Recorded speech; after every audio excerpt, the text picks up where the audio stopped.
फिर से समकोण त्रिभुज की कहानी है। फिर से तो अनुपात की कहानी ये है, संख्या को एकदम छोटे से छोटे भाग में काट करके रखता है। जब इसका मतलब अनुपात ओरिजिनल डिजिट हो भी सकता है, नहीं भी हो सकता है। तो अगर ये संख्या ओरिजिनल नहीं है, तो इसको ओरिजिनल तक लाने के लिए सभी संख्याएं एक ही अंक से कट जाए। ये भी क्षेत्रफल, ये भी क्षेत्रफल, रूट में बदलिए नहीं बदलिए, अब तो समझ चुके ना कि इधर से एक तो यहाँ बैठेगा,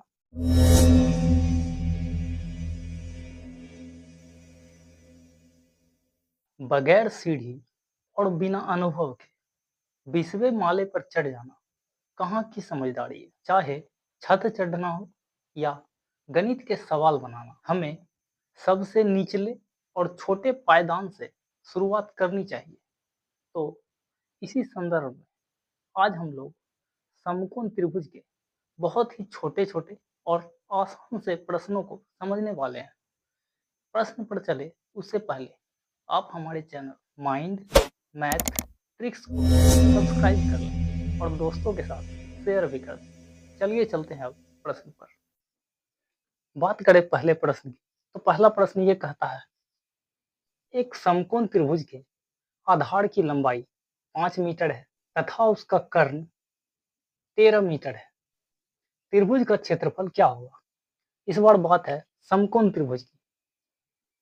समकोण त्रिभुज जिसमें हम अच्छे तरीके से जानते हैं कि एक कोण 90 डिग्री का होता है, एक कोण 90 डिग्री का होता है। और हम ये बात भी अच्छे तरीके से जानते हैं कि समकोण त्रिभुज में जो सबसे लंबी भुजा होती है उसे हम कर्ण कहते हैं, उसे हम कर्ण यानी कि हाइपोटेनस कहते हैं। और दो छोटी भुजाओं में से कोई भी एक लंब बन जाती है, यानी कि परपेंडिकुलर कहलाती है। और एक परपेंडिकुलर तो दूसरा आधार यानी कि बेस, आधार यानी बेस कहलाती है। और इस प्रश्न में आपको कर्ण का मान दिया गया है 13। कर्ण का मान कितना दिया गया है? 13 मीटर दिया गया है। और आधार का मान हमें दिया गया है कितना? 5 मीटर दिया गया है। आधार का मान 5 मीटर और कर्ण का मान 13 मीटर दिया गया है, दिया गया है। और हम अच्छे तरीके से जानते हैं कि अगर ये समकोण त्रिभुज है, तो समकोण त्रिभुज में हमें आधार मिल गया है और ऊंचाई की जरूरत है, क्योंकि समकोण त्रिभुज में ये लंब के साथ साथ ऊंचाई भी कहलाता है, जिसके बारे में हमने इसके पहले वीडियो में, जो कि ये वाला वीडियो है, उसमें बताया है कि समकोण त्रिभुज में जो भुजाएं लंब होती है ज्यादातर वही हाइट भी कहलाती है, क्योंकि अगर इसको देखा जाए तो ये हाइट कहलाएगी, इसको खड़ा कर दिया जाए तो ये भी लंब हो जाएगी, क्योंकि ये भी तो यहाँ पर 90 डिग्री का कोण बना रही है। तो इसमें हाइट हमें पता करना है, क्योंकि अगर मुझे क्षेत्रफल निकालना हो, अगर मुझे क्षेत्रफल निकालना हो, क्षेत्रफल के लिए दो प्रमुख सूत्र होते हैं जो किसी भी त्रिभुज पर लागू होते हैं, किसी भी त्रिभुज पर लागू होते हैं, जिनमें से एक सूत्र है कौन सा? 1/2 गुना आधार गुना ऊंचाई, और दूसरा है √S into S minus A into S minus B into S minus C, यही होता है। अब एक चीज देखिए, इन दोनों सूत्र में से कोई भी सूत्र हम सीधे सीधे इस पर लागू नहीं कर सकते, क्योंकि इसमें हमें तीनों भुजाओं की जरूरत होगी। अगर ये सूत्र यूज करें तो हमें केवल दो भुजाएं पता है, एक कर्ण का मान पता है, एक आधार का मान पता है। और इस सूत्र की अगर बात की जाए तो इसमें हमें आधार के साथ साथ ऊंचाई भी चाहिए। तो आधार पता है लेकिन ऊंचाई पता नहीं। तो सबसे पहले हमें अगर ये ऊंचाई पता चल जाए तो हम इन दोनों में से कोई भी सूत्र का प्रयोग कर सकते हैं, कोई भी सूत्र का प्रयोग कर सकते हैं। तो समकोण त्रिभुज में हाइट कैसे पता करें? तो समकोण त्रिभुज पर एक व्यक्ति ने एक नियम दिया था जिसे पाइथागोरस प्रमेय कहते हैं, जिसे पाइथागोरस प्रमेय कहते हैं। उसने कहा था कि समकोण त्रिभुज की दो छोटी भुजाएं, जिनमें से एक होता है लंब और दूसरा होता है आधार, दोनों ही इस कर्ण के अपेक्षा में छोटी भुजाएं होती है। तो पाइथागोरस ये कहता है कि इसके लंब का स्क्वायर यानी कि परपेंडिकुलर का स्क्वायर को अगर जोड़ दिया जाए इसके आधार के स्क्वायर में, यानी बेस के स्क्वायर में जोड़ दिया जाए, तो वो बराबर हो जाने चाहिए इस कर्ण के स्क्वायर के, इस कर्ण के स्क्वायर के बराबर हो जाने चाहिए, तभी वो समकोण त्रिभुज कहलाएंगे। तो हमें परपेंडिकुलर यानी लंब का मान तो दिया नहीं गया है, तो परपेंडिकुलर को यहीं रहने देंगे। लेकिन बेस यानी आधार का मान हमें 5 मीटर दिया गया है। 5 का स्क्वायर कितना हो जाएगा, सीधा स्क्वायर कर देते हैं ना, 25।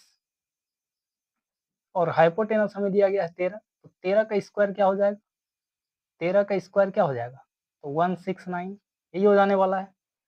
अब ये 25 जो कि यहाँ प्लस में है, उधर जाके होगा माइनस, उधर जाके होगा माइनस, तो इसको हम ऐसे लिख सकते हैं, परपेंडिकुलर का स्क्वायर बराबर 169 माइनस 25 लिख सकते हैं।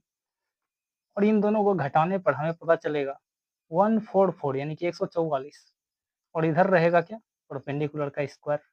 और हम अच्छे तरीके से अब तक समझ चुके हैं, अगर इधर स्क्वायर है तो स्क्वायर को जैसे यहाँ से हटाएंगे, बराबर के उस पार अगर इसको करना चाहे तो ये बराबर के उस पार वाले को अपने अंदर ले लेगा, अपने अंदर ले लेगा, और लेगा कैसे, तो रूट के अंदर लेगा। तो ये स्क्वायर इधर जाके रूट में बदल गया और 144 को अपने अंदर ले लिया। और हम अच्छे तरीके से जानते हैं कि रूट के अंदर अगर कोई है तो हमें उसका वर्गमूल निकालना होता है, क्योंकि ये वर्ग होता है, रूट के अंदर जो रहता है उसे क्या कहते हैं, वर्ग कहते हैं।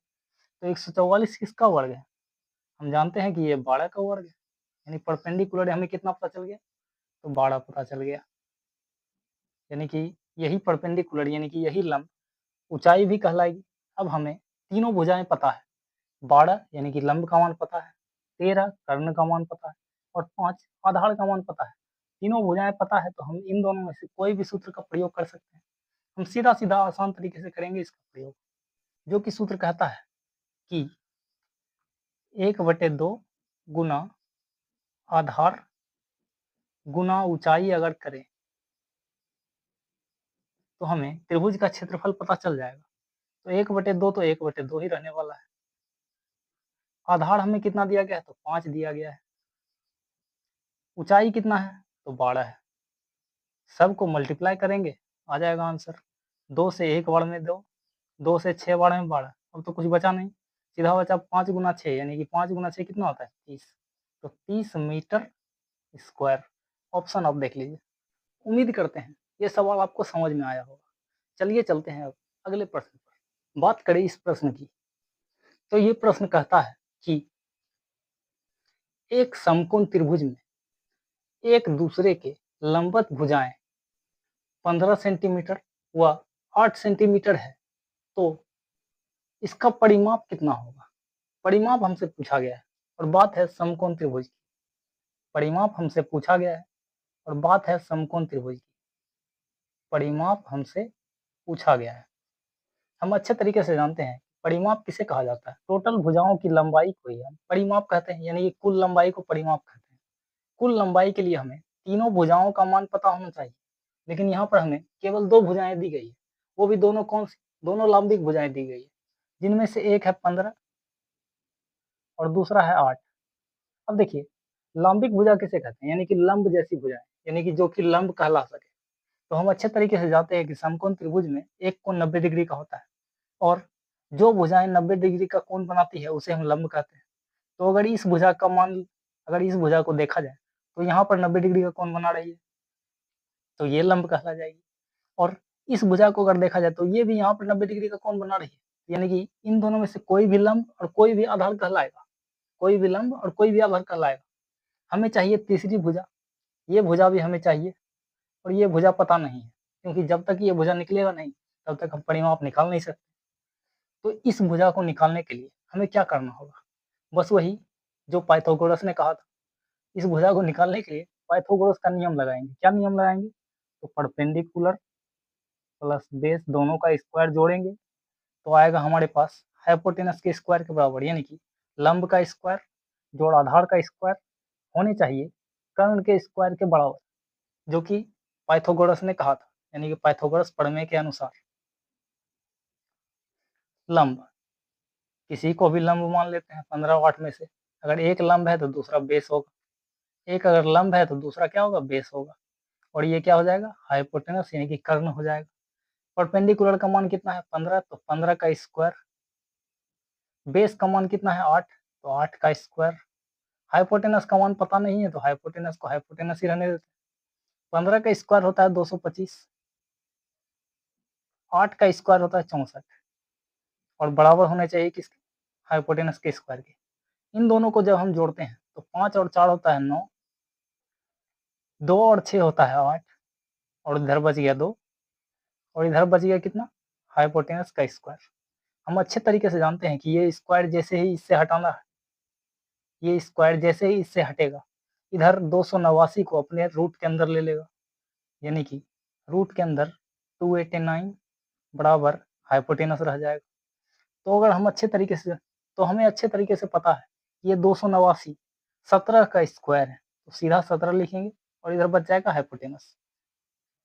ये रूट हम आसानी से कैसे तोड़ सकते हैं, ये हमने इसके पहले वाले वीडियो में बताया है, आप चाहें तो देख सकते हैं, जिसमें आपको कुछ भी याद रखने की जरूरत नहीं होगी। यानी कि हाइपोटेनस हमें कितना पता चल गया, तो ये हमें पता चल गया 17। अब देखिए हमारे पास तीनों भुजाएं हैं, तीनों भुजाएं बस तीनों को जोड़ लेंगे। इधर से लिए 17, यहाँ से लिए, यहाँ से ले लेते हैं पहले, इसको ले लेते हैं 15 और यहाँ से है 8, सबको जोड़ देते हैं, जितना आएगा वही हमारे को क्या परिमाप कहलाएगा। 8 और 5 होता है 13, 13 और 7 होता है 20 का 0, हाथ रह गया 2, 2 और 1 3 और 1 4, यानी कि परिमाप हमें कितना पता चल गया, तो 40। ऑप्शन आप देख लीजिए। अब चलते हैं अगले प्रश्न पर। हम बात करें इस प्रश्न की, तो ये प्रश्न कहता है एक समकोण त्रिभुज जिसका आधार 6 सेंटीमीटर तथा कर्ण 10 सेंटीमीटर है, तो इसका क्षेत्रफल क्या होगा। फिर से समकोण त्रिभुज है, फिर से समकोण त्रिभुज है और इसमें हमें आधार 6 सेंटीमीटर दे दिया गया है और कर्ण 10 सेंटीमीटर दिया गया है। हमसे पूछा गया है क्षेत्रफल, क्षेत्रफल हमसे पूछा गया है। हम अच्छे तरीके से जानते हैं कि क्षेत्रफल अगर हमें निकालना है तो हमें हाइट पता होना चाहिए, यानी कि लंब पता होना चाहिए, क्योंकि दोनों में से कोई भी सूत्र अगर लगा दें, दोनों में से कोई भी सूत्र लगा दें तो हमें इसकी जरूरत पड़ेगी। और ये लंब यानी कि जिसे ऊंचाई लंब जो बोलिए, इसको निकालना है, तो निकालने के लिए बस एक ही नियम काम करेगा, कौन सा, तो पाइथागोरस का। पाइथागोरस में क्या कहता है कि इसका स्क्वायर और इसका स्क्वायर दोनों को जोड़ दे तो इसके स्क्वायर के बराबर होनी चाहिए, कर देते हैं। परपेंडिकुलर का स्क्वायर प्लस बेस का स्क्वायर कितना दिया गया 6, यानी आधार कितना दिया गया 6 दिया गया है, तो 6 का स्क्वायर सीधा लगा देते हैं 36, जो कि बराबर होने चाहिए 10 के स्क्वायर के, यानी कि 100। ये बेस का मान, ये और ये हाइपोटेनस का मान है, दोनों का स्क्वायर। ये परपेंडिकुलर हमें पता करना है, तो इसको यहीं रखते हैं, बाकी सबको उस तरफ भेजते हैं। तो इधर तो 100 पहले से, तो ये तो हट कहीं भी जाने वाला है नहीं, लेकिन ये 36 इधर है प्लस में, उधर जाएगा तो क्या माइनस में, माइनस में चला जाएगा। और हम अगर दोनों को घटाएं तो आता है 64, दोनों को घटाने पर आता है 64, कैसे, 10 में से 6 गया तो 4, यहाँ बच गया 9, 9 में से 3 गया तो 6। तो परपेंडिकुलर हमें कितना पता चल गया, माफ कीजिएगा स्क्वायर था ना, यहाँ पर स्क्वायर लगाना भूल गए। तो स्क्वायर जैसे ही यहाँ से हटेगा, इधर जाके इसको रूट में लेगा, रूट में लेगा, रूट में लेगा, माफ कीजिएगा यहाँ रूट नहीं होगा, क्योंकि इधर स्क्वायर अभी हटाए थोड़ी है, यहाँ रूट नहीं लगेगा, यहाँ रूट नहीं लगेगा। यानी कि इस परपेंडिकुलर से जैसे ही स्क्वायर हटा, ये इस तरफ जाके 64 को रूट में ले लिया। और हम अच्छे तरीके से जानते हैं कि 64 किसका स्क्वायर है, किसका है, तो 8 का स्क्वायर है। यानी कि परपेंडिकुलर हमें 8 पता चल गया, 8 पता चल गया।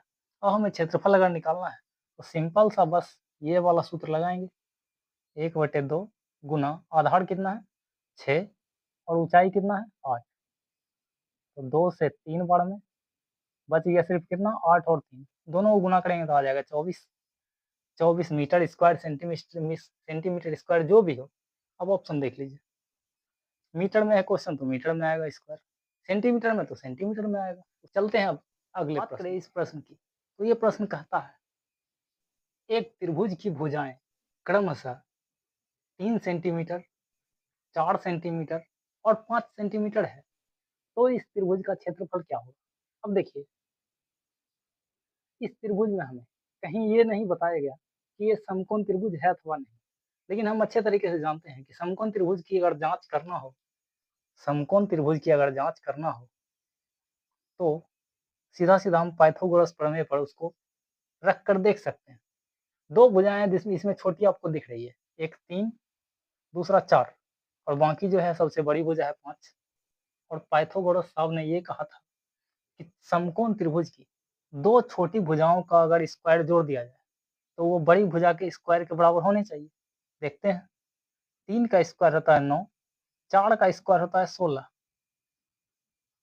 दोनों को मिलाने के बाद होता है 25 और 5 का स्क्वायर भी होता है कितना? 25 यानी कि इधर भी बराबर, इधर भी बराबर। यानी कि ये सवाल भी समकोण त्रिभुज का ही है और इसमें हमसे पूछा गया क्षेत्रफल क्या होगा? क्षेत्रफल निकालने के लिए हम 1/2 गुना आधार गुना ऊंचाई लगा सकते हैं, लगाते हैं। 1/2 गुना आधार किसको मान लें, 4 को या 3 को? किसी को भी मान लीजिए। 4 गुना 3 क्योंकि यही दोनों तो आने वाला है। 2 से 1 बार में 2 बार में। 2 गुना और 3 कितना होता है? 6 मीटर, सेंटीमीटर जो भी है देख लीजिए। 6 सेंटीमीटर स्क्वायर या 6 मीटर स्क्वायर। अब बात करते हैं अगले प्रश्न, बात करें इस प्रश्न की, तो ये प्रश्न कहता है कि किसी त्रिभुज का क्षेत्रफल 216 सेंटीमीटर स्क्वायर है और इसकी भुजाएं 3:4:5 के अनुपात में है, तो इसका परिमाप क्या होगा? अभी हमने समझा 3:4:5 के अनुपात में अगर सवाल है कि त्रिभुज में भुजाएं दी गई है 3:4:5 के अनुपात में, तो वो समकोण त्रिभुज कहलाएगी क्योंकि समकोण त्रिभुज में 3:4:5 अनुपात में अगर बट रहा है भुजा तो वो समकोण त्रिभुज की कंडीशन में चली जाएगी। तो फिर से समकोण त्रिभुज की कहानी है, फिर से समकोण त्रिभुज की कहानी है और इसके भुजा का मान 3:4:5 के अनुपात में दिया गया है। तो आप यहाँ से ध्यान देंगे कि जब भी बात अनुपात में आती है तो अनुपात की कहानी ये है कि अनुपात जो है संख्या को छोटे से छोटे भाग में काट कर दिखाता है, यानी कि ये अनुपात संख्या को एकदम छोटे से छोटे भाग में काट करके रखता है जब तक वो कट सके। जब कटना बंद हो जाए तो उसे हम अनुपात कहते हैं। इसका मतलब अनुपात ओरिजिनल डिजिट हो भी सकता है, नहीं भी हो सकता है। हो सकता है कि यही भुजा रहा हो, लेकिन अगर यही भुजा रहेगा तो अभी आपने देखा कि अगर सेम भुजा निकल जाए तो वो केवल उसका क्षेत्रफल केवल 6 सेंटीमीटर या फिर 6 मीटर स्क्वायर आने वाला है, यानी कि 6 आने वाला है। लेकिन यहाँ पर क्षेत्रफल जो दिया गया है वो 216 है। क्षेत्रफल कितना दिया गया है? तो 216 है। 216 है, तो अगर 3, 4, 5 के अनुपात में रहा, 216 तो कभी आएगा नहीं। तो इस सवाल को हम कैसे बनाएंगे? तो चलिए समझते हैं। अनुपात में अगर कोई संख्या है जो कि हमें 3:4:5 के अनुपात में दी गई है, तो अनुपात तो यही कहता है कि संख्या को जब तक काट सके तब तक काटिए, जब तक वो कटना बंद हो जाए। यानी कि जब तक वो कटना बंद नहीं हो जाए तब तक उसको काटते रहिए। यानी कि ये संख्या ओरिजिनल हो भी सकती है, नहीं भी हो सकती है। तो अगर ये संख्या ओरिजिनल नहीं है तो इसको ओरिजिनल तक लाने के लिए एक कहानी है कि अनुपात में हम तभी संख्या को काट सकते हैं जब सभी संख्याएं एक ही अंक से कट जाए, यानी कि सभी संख्याएं एक ही अंक से कट जाए। तो वो एक ही अंक कौन सा हो सकता है हमें पता नहीं है, तो हम मान लेते हैं कि इन सभी के साथ एक x नाम का संख्या शामिल है। सभी के साथ x नाम का संख्या शामिल है। क्या है? x नाम का संख्या शामिल है। तो ये बन जाता है 3x, ये बन जाता है 4x और ये बन जाता है 5x। यानी कि इसको भी अगर देखा जाए तो 3x, 4x और 5x, माफ कीजिएगा 5x। अब हमें क्षेत्रफल इसका पता है और क्षेत्रफल निकालने के लिए अगर समकोण त्रिभुज की बात की जाए तो उसमें हम सबसे आसान तरीका ये देखते हैं, 1/2 गुना आधार गुना ऊंचाई। हमें इसमें आधार और ऊंचाई दोनों में से अनुपात में कोई ना कोई संख्या तो दिया गया है, अनुपात तो दिया गया है, दोनों में डिजिट हमें दिया गया है। तो बस कुछ नहीं करेंगे, रख देंगे सीधा सीधा 1/2। आधार लंब किसी को ही मान लीजिए, दोनों ही आने वाला है यहाँ पे, तो 3x गुना 4x यही आएगा। और इससे हमें पता चलता है क्षेत्रफल, क्षेत्रफल पता चलता है और हमें क्षेत्रफल यहाँ दिया गया है डिजिट में। तो हम इस क्षेत्रफल को इसके ठीक सामने रख देंगे, ठीक सामने रख देंगे, यानी कि ये भी क्षेत्रफल, ये भी क्षेत्रफल, तभी दोनों के बीच में बराबर दिए हैं। अब देखिए कोई कटने वाला है, बिल्कुल कटेगा। 2 से 1 बार में 2, 2 से 2 बार में 4, कट गया।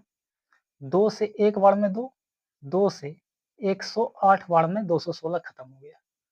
3 से 1 बार में 3, 3 से 3 बार में 9 और 3 6 बार में 18 खत्म। अब यहाँ पर बच गया x और यहाँ पर x दोनों गुना में, यानी दोनों को गुना करेंगे तो आएगा x का स्क्वायर और इधर बच गया कितना 36। हम अच्छे तरीके से जानते हैं कि ये 36 किसका स्क्वायर है। अब रूट में बदलिए नहीं बदलिए, अब तो समझ चुके ना कि इधर से जब भी ये स्क्वायर उधर जाएगा रूट में कन्वर्ट होगा। रूट निकालिए नहीं निकालिए आपकी समझ। तो हम अच्छे तरीके से जानते हैं ये 36 किसका स्क्वायर है, 6 का स्क्वायर है। यानी x का मान हमें कितना पता चला, 6 पता चला। जहाँ जहाँ पर x है वहाँ 6 बैठाते चले जाएंगे। 3 के साथ यहाँ x है तो यहाँ पर बैठेगा 1, तो यहाँ बैठेगा। 4 के साथ भी है, 4 के साथ भी बैठेगा। 5 के साथ भी है तो 5 के साथ भी बैठेगा। दोनों को गुना करते हैं 18, दोनों को गुना करते हैं तो 24, दोनों को गुना करते हैं तो आता है 30, दोनों को गुना करते हैं तो आता है 30। अब हमें क्या पता करना, परिमाप देखना है। क्या देखना है, परिमाप। यहाँ लिख देते हैं, क्या दिक्कत है, परिमाप देखना है। परिमाप निकलता कैसे, तीनों भुजाओं को जोड़ दीजिए। एक भुजा है 18, दूसरा 24, तीसरा 30, तीनों को जोड़ दीजिए। 30 और 20 होता है 50, 50 और 10 होता है 60, 60 और 12 हो जाएगा कितना 72। इसका परिमाप कितना निकल गया 72। अब तीनों भुजाओं को जोड़ करके चेक कर लीजिए।